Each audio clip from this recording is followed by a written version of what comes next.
أعوذ بالله من الشيطان الرجيم وقضى ربك ألا تعبدوا إلا إياه وبالوالدين إحسانا إما يبلغن عندك الكبر أحدهما أو كلاهما فلا تقل لهما أف ولا تنهرهما وقل لهما قولا كريما واخفض لهما جناح الذل من الرحمة وقل رب ارحمهما كما ربياني صغيرا.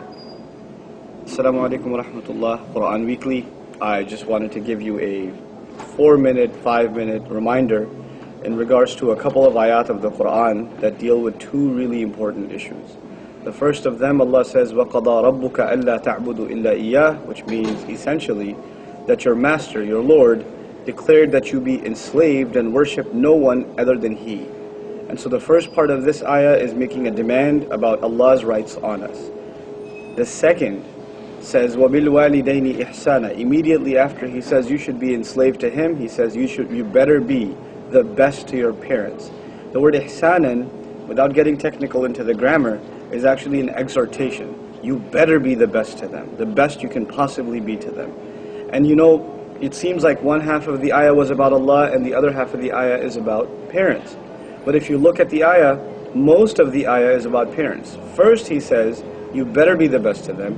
Then He says, إِمَّا يَبْلُغَنَّ عِنْدَكَ الْكِبَرِ, even if they reach old age before you, أَحَدُهُمَا أَوْ كِلَاهُمَا, one of them or both of them, فَلَا تَقُلْ لَهُمَا أُفْ, then don't you dare say even say uff to them. We'll come back to that in a second. But وَلَا تَنْهَرْهُمَا, and don't shrug them and don't brush them off. وَقُلْ لَهُمَا قَوْلًا كَرِيمًا, and you better speak especially to both of them with noble speech, with respectful speech. Over and over and over again, one thing after the next, after the next, after the next, about parents. Just one thing about Allah and several things about parents. Just imagine how serious this matter is. But still, the thing to appreciate is Allah mentioned Himself first. And one of the lessons in that is, you're really not going to be able to be good to your parents if you're not truly a slave and a worshipper of Allah. If you're not doing that first part, you're going to be failing in the next part. So if any of you are messing up with your relationship with your parents, what does that tell you? That tells you not really slaves of Allah yet. You haven't really done that due yet, because the latter would have been easier for you if you fulfilled the former. This is the first thing. The second thing is, what does it mean to be best? And it says وَبِالْوَالِدَيْنِ. It doesn't even say وَإِحْسَانًا بِالْوَالِدَيْنِ. That would be a different meaning. وَبِالْوَالِدَيْنِ إِحْسَانًا. What that means is, especially when it comes to your parents, and exclusively when it comes to your parents in comparison to others, you better be the best.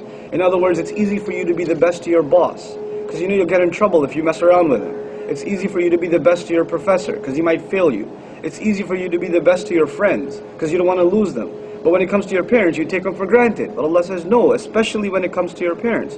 You're on the phone with one of your friends, and your mom calls, I gotta go, that's it. There's no ifs, ands, or buts. You're playing video games, your mom says, dinner's ready. You don't turn around and say, coming, come on, alright, I told you I'm coming. No. Leave it, drop it. If I was at your house, I'd break your TV. Go listen to your mother. This is a primary obligation we have in this religion.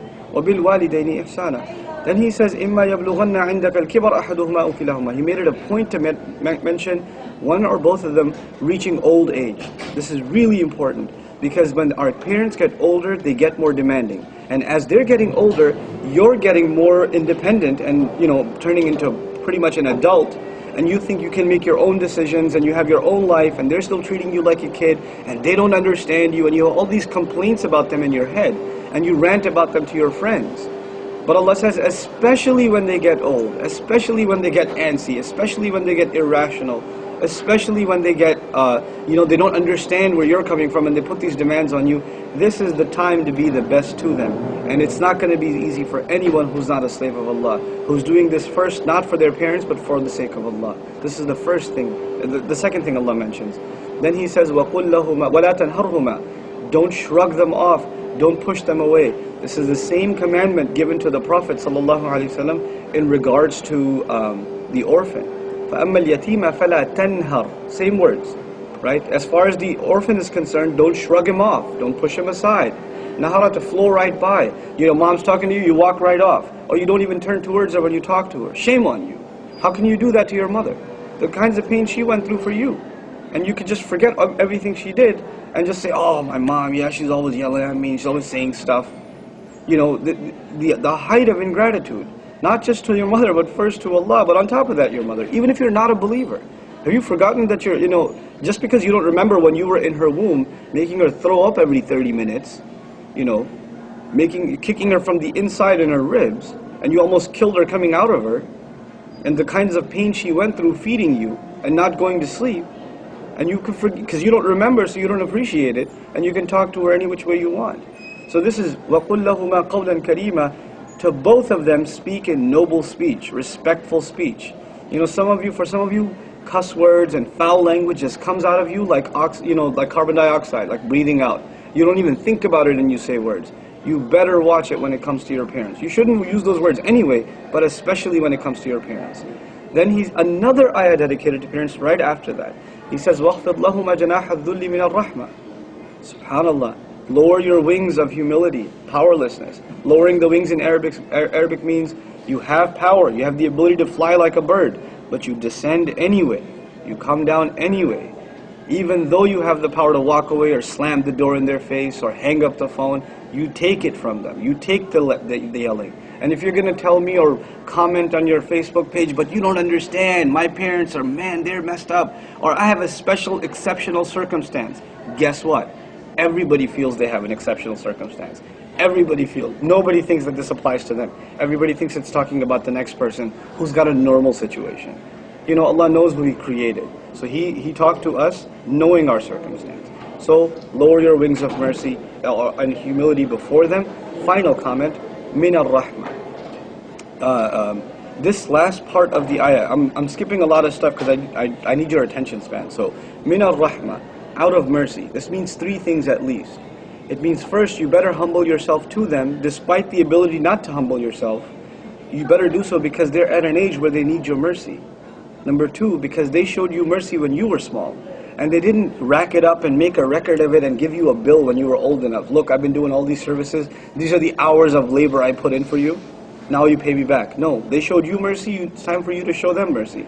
And the third and final one, if you want Allah to show you mercy, you better show them mercy. Min al-Rahmah. May Allah make us the best to our parents, and may Allah make us help us understand these ayat and live by them.